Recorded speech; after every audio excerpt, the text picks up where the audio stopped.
noches, vamos a dar comienzo al- a los ejercicios, ¿no? Lo que habíamos quedado la anterior, ya escribiendo lo que es un canal que tenía una entrada, una salida. También vamos a hallar probabilidades hacia atrás, probabilidades condicionales en su mayoría, vamos a hallar una matriz. Vamos a ir viendo todos esos conceptos, pero ahora en ejercicios. He dividido el material para que nos alcance tiempo de resolver un examen en estos horarios del licenciado. Como me han pedido que no he subido material ni nada, ya lo tengo, mi formulario, el que usábamos para el examen, eso igual lo voy a subir hoy. Y para que el licenciado no me gane subiendo el mismo material que yo tengo, ya nomás se los voy a subir los exámenes que tengo para este parcial. Bueno, al final vamos a hablar de algunas cosas respecto a su tercer parcial y a la práctica, ya que vamos a empezar a hacer ejercicios. ¿Ya? Comenzaremos. A ver, dice el ejercicio, dice, si consideramos una fuente binaria y un canal con entrada 0,1 y la salida también 0,1, si el canal no tiene ruido, no habrá error en la transmisión y la matriz del canal será. Esta pregunta era de examen de semestres pasados del licenciado Beltrán. Es muy... y está en el Abramson también. Es muy lógica y también, más que todo, se usaba sentido común. Cuando un sistema de información no tiene ruido, ¿qué pasa con las entradas y las salidas? Se repiten, porque no hay pérdida de información. Entonces, bajo esa lógica, nosotros podemos decir que nuestra matriz P va a ser 1, 0 y 0, 1. Ya habíamos dicho que la matriz, ¿qué tenía que sumar? ¿Las filas o las columnas? Uno. Las columnas, ¿no ve? Tenían que sumar uno. Entonces, una secuencia típica de entrada-salida será input, output. Van a disculpar, mi inglés no es muy bueno. ¿Qué es lo peculiar acá? Que mis entradas son iguales que mis salidas. Y esa era la solución de este ejercicio. ¿Por qué estoy comenzando con este? A lo que he visto, el licenciado está agarrando ejercicios del licenciado Beltrán. La anterior vez, un ejercicio me han pasado en captura y lo he buscado si tengo resuelto o no. Y curiosamente era de un examen que el licenciado Beltrán ha dado. O tal vez habrá sacado de algún libro, no sé. Eh, pero tal vez si resolvemos también los exámenes de él, tal vez entre uno, entonces me ha parecido interesantes. Y este era uno que la mayoría no había contestado. Y solo era eso, colocar más que todo, esto yo lo he aumentado, para dar una transición, por ejemplo, de 0 a 0 y de 1 a 1. Ahora, aquí al medio, ¿por qué le he puesto 1? La interferencia tendría que estar en el canal, o sea, sobre esta flechita que yo le he puesto como si fuera mi canal.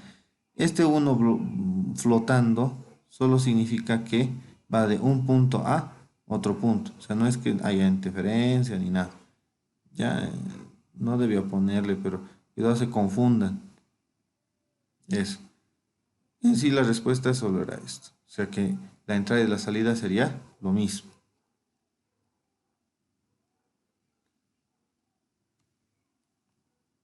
Ahora, si el canal tiene ruido, puede introducir una inversión de bit del 1%.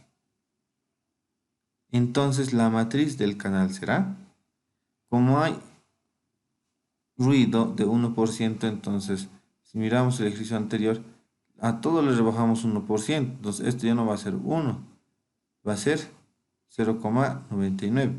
Y a este le sumamos, ¿no? Porque es 0 en probabilidad. Entonces va a ser 0,01.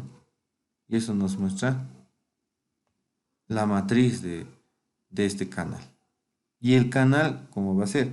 Ah, ya, aquí cambia, ya que hay interferencia. La salida no va a ser 1 a 1 como era este resultado.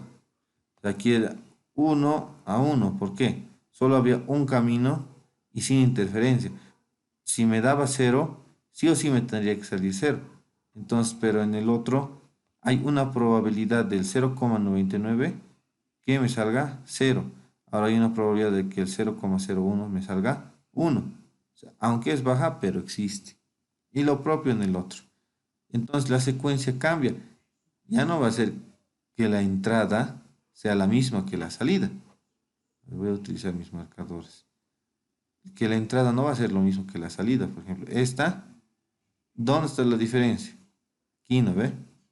Aquí. Aquí está la diferencia. Ahí, si tengo entrada 0, me da 1. Allá, entonces ya no se repite. Por esto, que hay una probabilidad de que aparezca 1.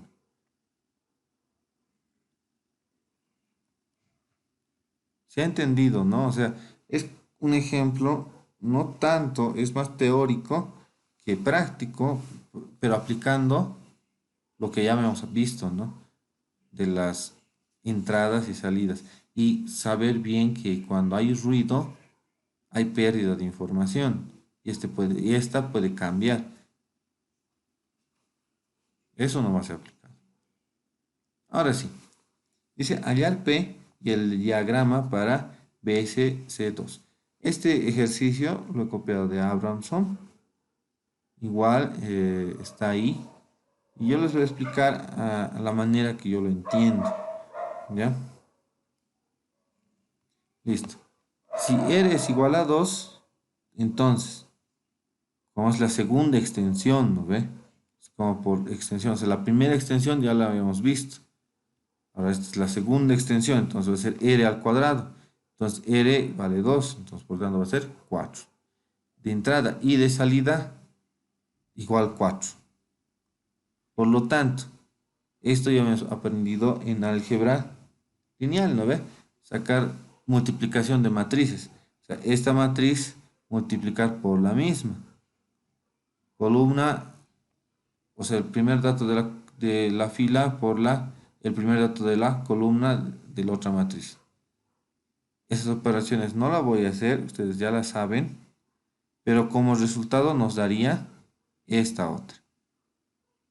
Por propiedades del canal, por propiedades queremos decir que como esto está multiplicándose, entonces va a ser una productora, ¿no ve? Todo se va a hacer multiplicación, P por P, P barra por P barra, todas son multiplicaciones, entonces se puede escribir como una productora. Entonces, tenemos esto.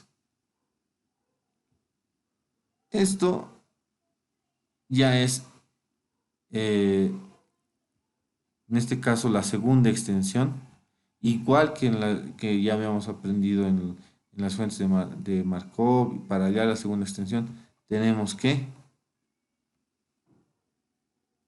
¿qué teníamos que hacer para hallar las fuentes de Markov? Para hallar los símbolos que hay dentro de la fuente de Markov.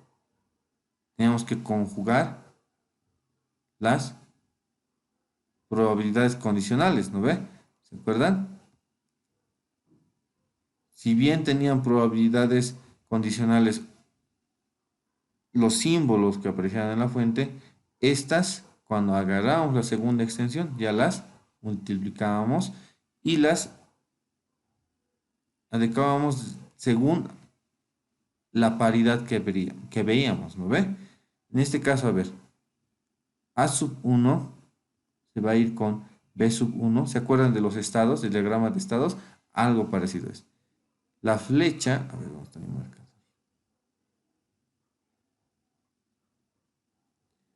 La flecha, en este caso, va algo así. O sea, A sub 1 hacia B1. Pero la probabilidad se escribía de B1 dado A sub 1. O sea, de A sub 1 dado B1. Es la misma lógica. No cambia nada en esta parte. B sub 1 dado A sub 1. Y lo propio. B sub 2 dado A sub 2. Perdón, A sub 1 dado B sub 2. Luego A sub 1 dado B sub 3. Y así hasta S. Y A va a ir hasta R, porque son las entradas. Eso nos decía el ejercicio, ¿no ve? Nosotros habíamos declarado eso. R y S.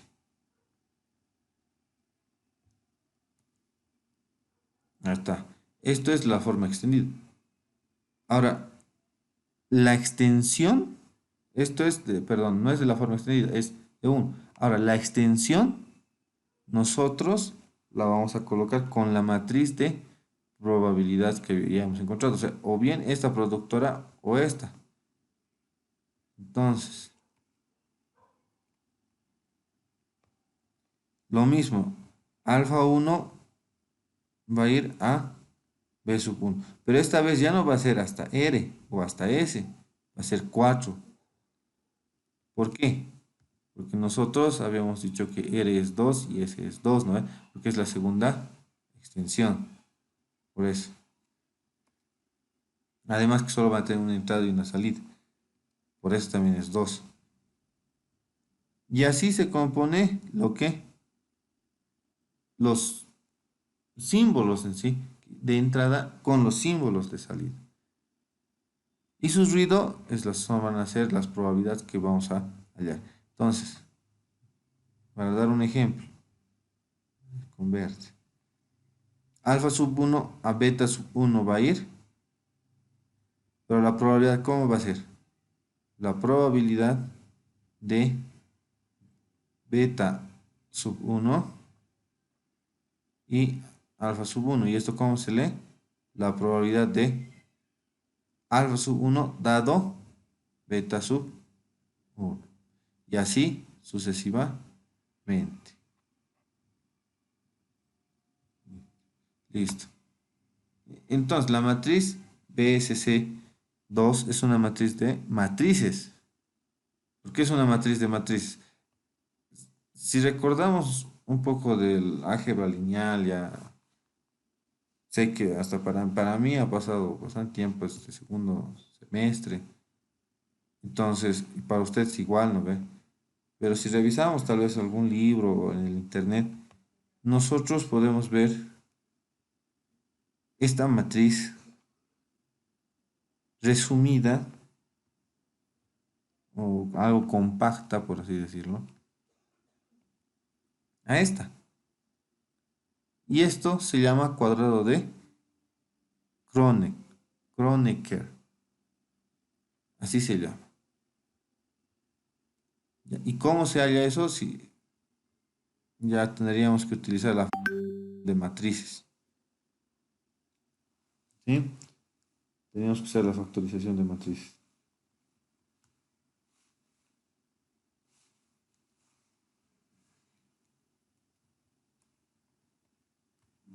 Listo. Hasta ahí. ¿Alguna pregunta, duda, consulta? ¿Se ha entendido, no ve? Porque estos dos ejercicios que he hecho ha sido para recordar tal vez la teoría que hemos llevado. ¿Ya? Si bien he tratado de resolver con un ejercicio práctico, he aplicado la teoría para no olvidarnos. O sea, lo importante que era en un ejercicio que nos den los símbolos de entrada y la matriz. Por cualquier lado que veamos el ejercicio de canales, vamos a tener que buscar siempre esos dos datos. Así como homólogamente, como cuando resolvemos un sistema de ecuaciones, tenemos que ver cuántas incógnitas y cuántas ecuaciones me dan y si es el sistema consistente o inconsistente, ¿no ve? Si va a tener soluciones infinitas o finitas. Algo así. Algo así tendríamos que pensar para estos ejercicios de canales. Para que no nos pesquen, digamos, en un ejercicio y no sepamos por dónde comenzar. Lo recomendable es que veamos si en el enunciado me dan algún dato para hallar la matriz o en su defecto hallar los símbolos de entrada o así. Preguntas. Aquí. Bueno, entonces, sigamos. Determinar las probabilidades de salida y las probabilidades hacia atrás, sí. Y miren, aquí tenemos símbolos de entrada, las probabilidades de esos símbolos y la matriz. O sea, tenemos los datos que habíamos dicho. No nos están dando como un trabalenguas o algo más elaborado porque estamos comenzando con este ejercicio. Pero esos son los datos principales en este ejercicio. ¿Ya? Así se les den letras en la matriz y también sean letras los símbolos de entrada y las probabilidades sean también letras, ustedes deben seguir la teoría. O sea, la teoría nos dice que tenemos que construir la matriz y los símbolos de entrada mínimamente. ¿Ya? Listo. Aquí, nosotros resolviendo esto, la habíamos visto en la anterior clase, que es las probabilidades de los símbolos de entrada por la matriz. Por eso es muy importante, porque con estos dos datos nosotros vamos a hallar las probabilidades de los símbolos de salida. Por eso es importante que tengamos esos datos. Además, para multiplicar matrices, ¿cuál es la condición? ¿Qué tienen que ser iguales? ¿Las columnas o las filas? Ejemplo, esta matriz de cuánto por cuánto es. Hasta yo no me acuerdo muy bien, pero esta matriz de cuánto es. De una fila y dos columnas. Entonces va a ser 1 por 2. ¿Ve? 1 por 2. Y esa matriz es de 2 por 2. Dos filas y dos columnas. Entonces estos dos deben ser iguales. Porque si no son iguales, las matrices no se pueden multiplicar. Si tienen algún libro de estadística, repasen la parte de matrices. O si tienen algún libro de álgebra lineal, perdón, de álgebra lineal, repasen matrices. Porque las propiedades les van a ayudar. A saber si el ejercicio está bien planteado, al saber si vamos por buen camino y todo, les va a ayudar. ¿Ya? Por eso aquí le he puesto las probabilidades de B sub 1 y las probabilidades de B sub 2. Entonces, sí. ¿Para qué lo he borrado? Como esto es 1 por 2 y esto es 2 por 2, el resultado van a ser, bueno, yo resolví así, ¿no? Los extremos. Entonces este va a ser 1 por 2. Nosotros podemos tener 3 entradas. O sea, aquí le puedo aumentar un tercio, digamos más. Entonces, si este va a ser 1 por 3, obviamente que la matriz va a ser 3 por 3. ¿Ve?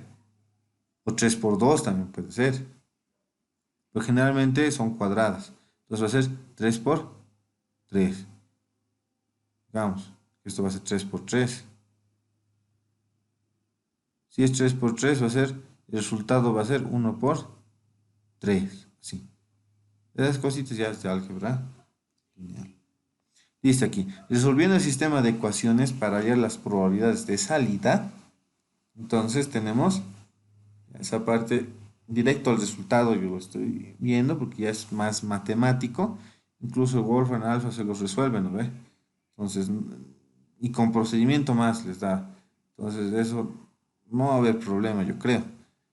Entonces, tenemos la multiplicación de 6 doceavos más un 24avos. Y esa va a ser la probabilidad de 1. Resolviendo va a ser 13 sobre 24 avos. El 8, 2 sobre 12 avos más 7 sobre 24 avos. Y eso va a ser igual a la probabilidad de 2. Y la probabilidad de 2 es 11 sobre 24 avos. Ahora, para hallar las probabilidades hacia atrás, ¿qué es lo que queremos? O sea, fíjense este camino. Nos dan los datos, inmediatamente tenemos que hallar las probabilidades de salida. Teniendo las probabilidades de salida, nosotros hallamos las probabilidades hacia atrás. ¿Qué son aquellas probabilidades condicionales? ¿No ve? Entonces, nosotros ya tenemos esto. Tenemos esto. Nos va a faltar esto, pero vamos a ver cómo lo vamos a hallar y sobre todo las probabilidades hacia atrás. En la anterior clase ya hemos explicado para qué es estas propiedades, cómo, y si no han estado también en el video que se los he subido acá. Esta mañana lo he subido, perdón, pero lo he subido, pueden verlo. ¿Lo ve?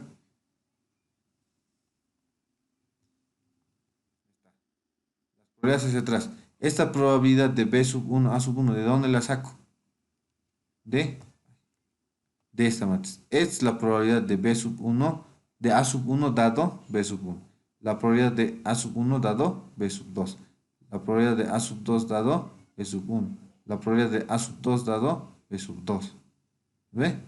Ahora, la probabilidad de A sub 1 y A sub 2 son las de entrada. Está A sub 1, A sub 2. Entonces, la probabilidad de 0 va a ser la probabilidad de A sub 1, que es 2 tercios. La probabilidad de A sub 2 va a ser 1 tercio. ¿Ve? Entonces, tengo todos los datos. Multiplicamos, ya, 12 treceavos. Y ahí solo es reemplazar, multiplicar, reemplazar, multiplicar. Por ejemplo, un cuarto, verificamos, es la probabilidad de A sub 1 dado B sub 2. Está, la probabilidad de A sub 1 dado B sub 2. A ver, voy a copiar esa matriz para no estar cambiando. Así va a ser. Ahí tengo mi matriz, esta va a ser 3 cuartos. Uy, mi pulso está malísimo. Este va a ser un cuarto. A ver. Sí, este va a ser un cuarto. Este va a ser un octavo. Este va a ser 7 octavos. Así es la matriz que me han dado. Además, yo tengo que la probabilidad de A sub 1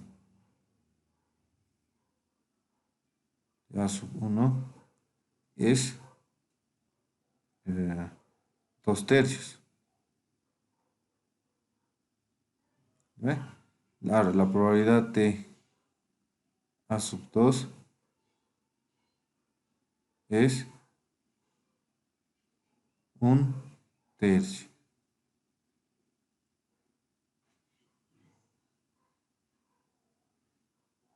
Uy, listo. Ya, teniendo eso, entonces reemplazamos. Ah, y las probabilidades de B sub 1 y B sub 2 es 13 sobre 24 avos y 11 sobre 24 avos. ¿Lo ve? Eso habíamos hallado. Es igual, a ver, lo anotaremos. La probabilidad de lo que es A sub, perdón, B sub 1. B sub 1 es 13 sobre 24 avos. Y la otra probabilidad es la de B sub 2.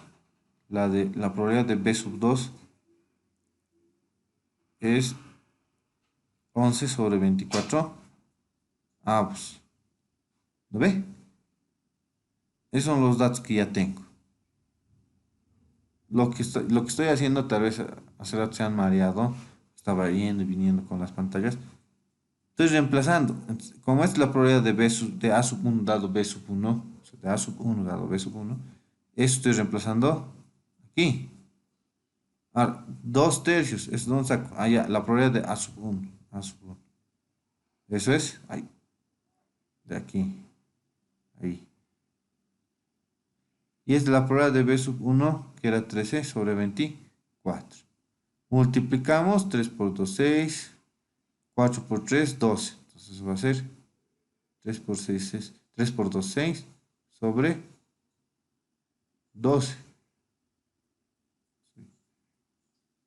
sobre 13 sobre 24. Aquí, ¿qué hacemos? Extremos con extremos y medios con medios. Pero antes podemos simplificar, ¿no ve? Un extremo con un medio o un medio con un extremo, igual o viceversa. Importante, vamos a simplificar este con este. Doceavas, doceavas de 12, 1. Doceavas de 24, 2. ¿Algo más se puede simplificar? No. 6 con 13, no. 13 es primo, entonces no podemos. 6 con 2, 13 con 1. 6 por 2, 12. Ahí sale. 13 por 1, 13. Se está entendiendo, ¿no ve? O sea, ahorita estoy aplicando solamente conceptos matemáticos. Lo que tienen que tener cuidado es en no mezclar los datos que tenemos. Mejor si para su examen ustedes tienen su tablita a un lado, todos los datos que han recabado para llegar a las probabilidades hacia atrás. Que eso es lo que verdaderamente nos importa para hallar la información del canal, ¿no ve? Listo. Para el siguiente, lo propio. La probabilidad de A sub 1 dado B sub 2. ¿Dónde está ese dato? En la matriz, ¿no ve? Eso es un cuarto. Por la probabilidad de A sub 1, que es 2 tercios. Aquí está. 2 tercios. Este. Está. A sub 2. ¿Por dónde me voy? Por aquí. Está. A sub 2. Que es este. ¿Lo ve?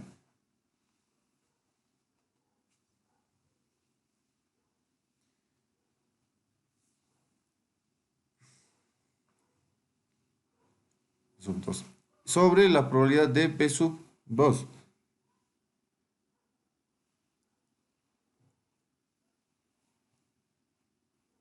Que es 11 sobre 24 avos. ¿Ve? Está 11 sobre 24 avos. A ver, por aquí, para que no se enrede. Aquí.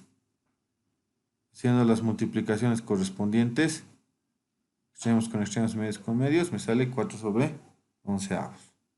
Y así sucesivamente. ¿Se ha entendido, no ve? ¿De dónde salen los datos? De aquí. Primeramente, los datos iniciales me dan las probabilidades de salida. Hallando las probabilidades de salida y con los datos iniciales, tengo las probabilidades hacia atrás. ¿Cuál es el siguiente paso? Bueno, solamente me piden hallar las probabilidades hacia atrás. Si hubieran pedido hallar la información mutua, ya tendríamos que hallar como la entropía con estas probabilidades. Eso ya vamos a hacer más adelante. Parece trabalenguas, no es difícil, solamente recordar algunos conceptos y manejar bien los datos de entrada, o sea, que nos dan a un principio en el ejercicio. Bien. Mi consejo es que repasen o tengan a la mano un buen programa que resuelva matrices y mejor si es con procedimiento. Hay varios en línea. O si tienen calculadoras graficadoras, igual las pueden programar para que multipliquen matrices incluso con letras.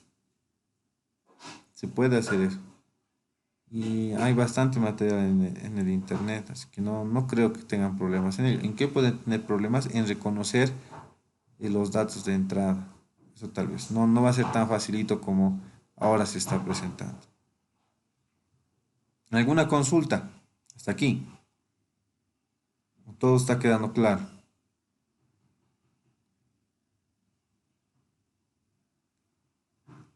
¿Todo está quedando claro?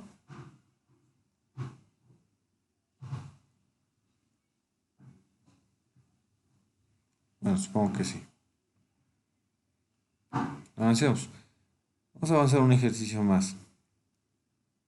Sea el canal binario definido por...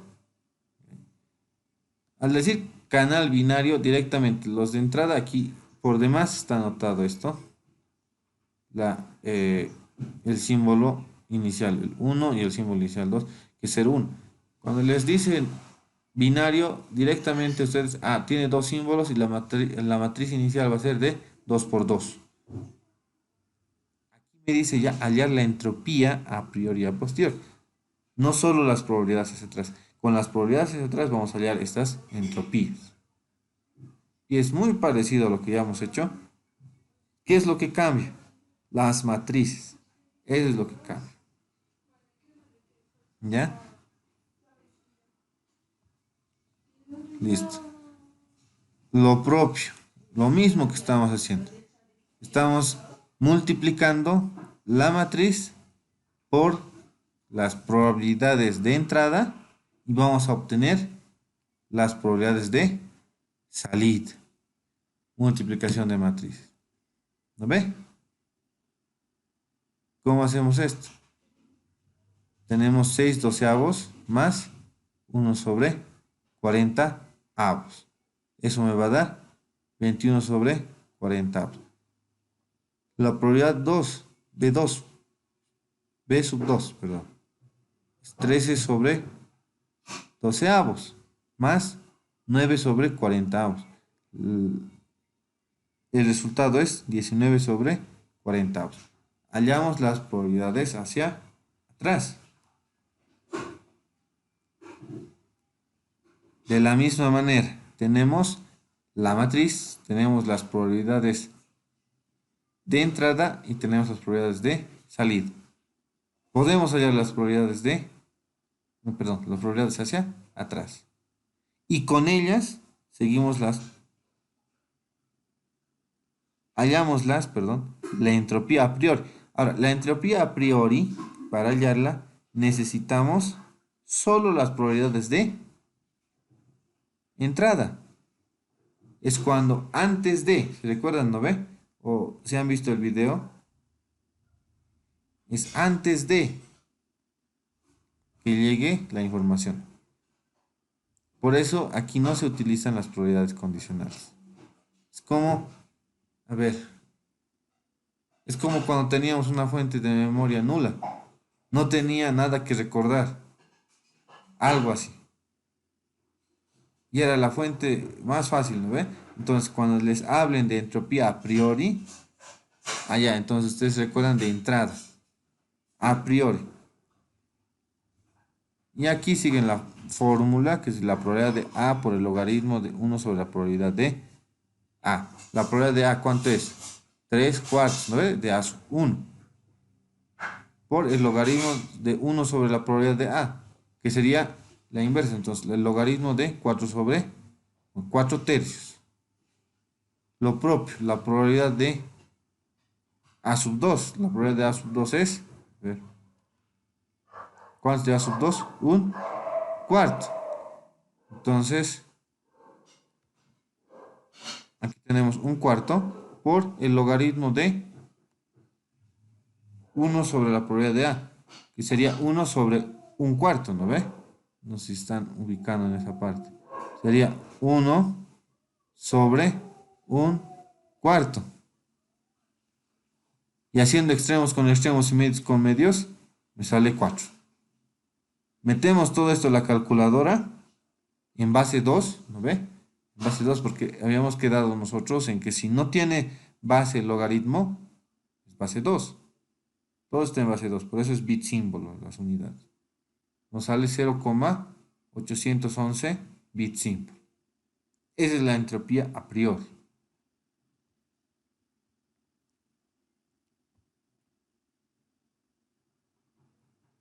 Ahora encontramos las entropías a posteriori. Para encontrar la entropía a posteriori, tenemos que partir de las salidas. En este caso tenemos dos salidas. Una vez teniendo esas entropías, que sería por la salida B1, por la salida B2, esas dos son consideradas las entropías a posteriori. O sea, es más complicado, entre comillas, ¿no? Complicado, que las entradas a posteriori. Perdón. Entonces, para hallar la entrada de B sub 1 dado A, tenemos, la fórmula es esta. La probabilidad de B sub J dado A por el logaritmo de 1 sobre la probabilidad de B sub J dado A. ¿Esto a qué nos hace recuerdo? Parece una fuente de Markov, ¿no ve? Se asemeja, no es lo mismo, pero se asemeja. Porque tenemos que usar logaritmos, tenemos que, igual, de la misma manera, utilizar las probabilidades condicionales. Algo se asemeja. ¿Dónde tenemos esta tabla? Justamente son las probabilidades hacia atrás que hemos hallado. Para eso me sirve. Para encontrar la entropía a posteriori, me sirven las probabilidades hacia atrás. ¿Por qué las probabilidades hacia atrás? Porque son estas las condicionales que me han dado cuando he introducido los símbolos de entrada para tener los símbolos de salida. Estos que tal vez, pero nosotros tenemos esto, o sea, podemos usar, esto es igual condicional. La anterior clase habíamos dicho que vamos a usar el teorema de Bayes. ¿Lo ve? El teorema de Bayes es la probabilidad condicional, pero también conocida como la probabilidad de las probabilidades hacia atrás. Y el concepto solamente variaba en que las probabilidades condicionales, cuando se habla en este caso de canales de información, tienen que estar tanto la probabilidad de entrada, la probabilidad de salida y su condicional, que es consecuencia de estos, ¿no ve? Y a esa se le llama probabilidad hacia atrás. Y estas son las probabilidades que debemos usar para para la entropía posterior. ¿Por qué les recalco esto? Porque algunos se confunden y directo le meten esto. Ya no hacen todo este procedimiento. Y hay algunos ejercicios, cuando las entradas igual son binarias, y de paso no, o sea, las probabilidades son independientes, como en este caso, sale que este número, curiosamente, es el mismo que la probabilidad condicional. Y eso hace pensar que, o sea, ¿para qué estamos hallando? Si es lo mismo, pues mejor usaré esto nomás, o sea, me voy a ahorrar tiempo. Pero no, se da en raros casos. Ustedes siguen haciendo el procedimiento. ¿Ya? Eso como consejo. Listo. Entonces, teniendo estas entropías a posteriori, utilizamos simplemente, ¿no? La probabilidad de B sub J dado A, en este caso de B1 dado a 1, ¿no ve? Tenemos 20 sobre 21 avos por el logaritmo de 21 sobre 20, porque es 1 sobre 20 sobre 21 avos. ¿Lo ve? A ver, lo voy a anotar, tal vez no se están ubicando y estoy hablando así nomás. Esta parte, ¿por qué sale invertido? Porque es 1 sobre 20 sobre 21, ¿no ve? Y haciendo extremos con extremos y medios con medios, yo directo le he puesto la invertida. Esto con esto con esto. Directo lo he invertido. Y así. El otro, la probabilidad de B sub 1 dado A sub 2. ¿Ve? 1 sobre 21. Y dado la vuelta va a ser el logaritmo de 21. Y eso me da 0,276 bit symbol. Lo mismo para el otro, pero esta vez estoy utilizando B sub 2. ¿Cuál fijo? El B. ¿Quién hago variar? El A. ¿No ve? Eso estoy haciendo. La probabilidad de B sub 2 dado A sub 1. Ya vuelvo a la tabla. La probabilidad de B sub 2, aquí está, dado B sub 1 es 10 sobre 19. 10 sobre 19. Por el logaritmo de 19 sobre 10. O 19 décimos. Ya saben por qué, ¿no ve? Porque el logaritmo se invierte. 1 sobre 10 sobre 19 avos. Pero haciendo extremos con extremos y medios con medios me sale logaritmo de 19 sobre 10 sobre 10 o 19 décimos. Lo propio para el otro. Agarramos la probabilidad de B sub 2 dado a sub 2. La probabilidad de B sub 2 dado a sub 2 es 9 sobre 19. Entonces, hagamos el logaritmo. Lo invertimos directamente porque es 1 sobre la fracción. Metemos todo en la calculadora en base 2, es 0,998. Y esas son mis entropías a posteriori. ¿Alguna consulta, duda? ¿Se ha entendido hasta ahí, no ve? Estamos comenzando de poco en poco. O sea, el primer ejercicio solo llegar a las probabilidades extras. El segundo ejercicio ya era hallar las entropías a posteriori y a priori. Por ahora, vamos a quedar aquí.